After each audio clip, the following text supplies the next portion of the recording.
దేవుని వాక్యాన్ని వెతుకుతూ ఉండగా మంచి నేలన పడిన విత్తనం 3 నేలల గురించి చెప్పేశాడు దేవాదేవుడు. ఒకటేమో త్రోవ పక్కన పడింది, పక్షులు వచ్చి తినేసేసినాయి, అది దుష్టుడితో సమానం అని చెప్పాడు, దుష్టుడు వచ్చి ఎత్తుకుపోతాడు.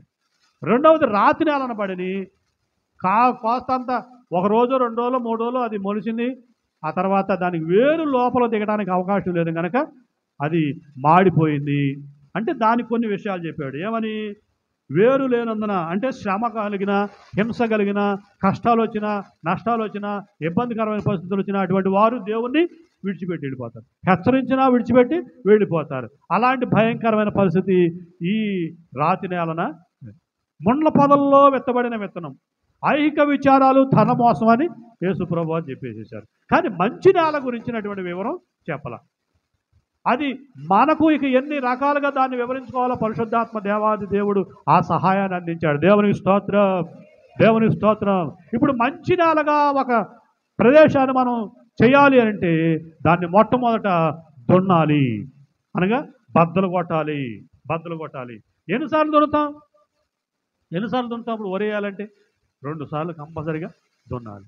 3వసారి ఆ తర్వాత నీళ్లు పెట్టిన తర్వాత దమ్ము చేయాలి. దమ్ము చేస్తూ ఉంటే ఆ ఇనుప చక్రాలు ఆ భూమిలో తిరుగుతూ ఉంటే ఆ భూమి బద్దలైపోతూ ఉంటే ఎంత బాధ. అలాగా ఒక మంచి నేలగా తయారు చేయాలి అంటే ఆ నేల ఎంతగా నలిగిపోవాలి, ఎంతగా కుమిలిపోవాలి, ఎంతగా ఆ మెత్తనవ్వాలంటే ఎంతగా భయంకరమైన పరిస్థితి. అలా ఈ రోజున నీవు మంచి నేలగా ఉండాలి అని దేవాదేవుడు కోరుకుంటున్నాడు. దేవుని స్తోత్రం. అలా మంచి నేలగా ఉండాలి అని దేవాదేవుడు కోరుకుంటున్నాడు. నీ జీవితంలో నీ దేహము దేనితో సృష్టించబడింది? నీ దేహము మట్టితో సృష్టించబడింది.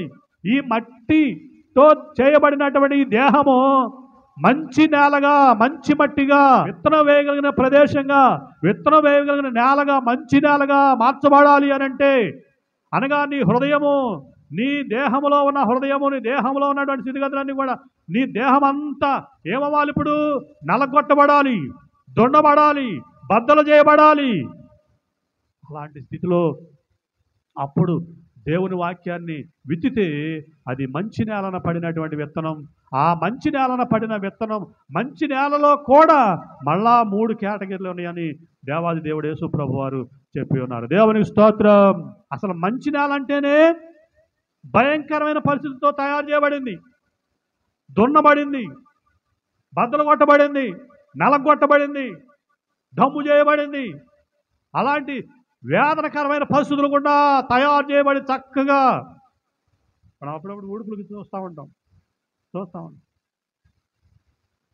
అలాంటి పరిస్థితుల్లో చక్కగా నీళ్లు పెట్టి చక్క తెల్లగా తేడగా లోపల నల్లగా కనబడతా ఉండదు. అది సిద్ధంగా చేసినటువంటి భూమి, విత్తనం విత్తడానికి సిద్ధం చేసినటువంటి భూమి. అలా నీవు కూడా అలా సిద్ధపడినటువంటి స్థితిలో ఉండాలి. దేవునికి స్తోత్రం.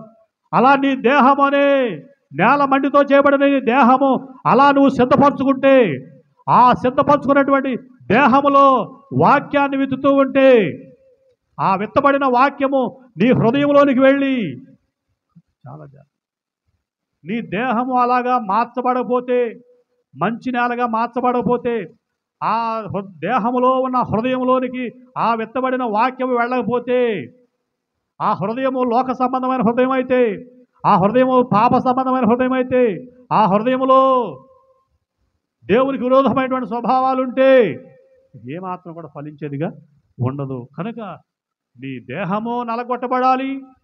నీ దేహము ఎంతగా నలగొట్టబడుతుందో అంతగా హృదయము కూడా సిద్ధపాటు కలిగిన స్థితి. కనుక ఇది పగటి వేళ పరిశుద్ధాత్మ దేవుడు మనతో చెప్పిన మాట, మంచి నేల అని వ్రాయబడింది. కానీ మంచి నేలగా తయారవడానికి అది ఎంతగా నలగొట్టబడిందో ఆ విషయాన్ని కూడా చూసుకోవాలి. అలాగా ఆ నలగొట్టబడినటువంటి, దంచబడినటువంటి స్థితి అదే యేసుక్రీస్తు ప్రభు వారు సిలువలో నలగొట్టబడినటువంటి స్థితి, సిలువలో దంచబడినటువంటి స్థితి. ఆ దంచబడిన, నలగొట్టబడినటువంటి ఆ దేహములో నుండి కారుతున్నటువంటి రక్తములో నుండి ప్రభు మనల్ని పరిశుద్ధపరుస్తూ ఉన్నాడు. దేవునికి స్తోత్రం, దేవునికి స్తోత్రం.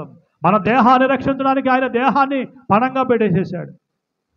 నీ దేహాన్ని మంచి నేలగా మార్చడానికి ఆయన తన దేహాన్ని ఆయన నలగొట్టుకున్నాడు. నీ దేహం కోసం ఆయన నలగొట్టుకుని ఆయన దేహాన్ని అర్పించాడు.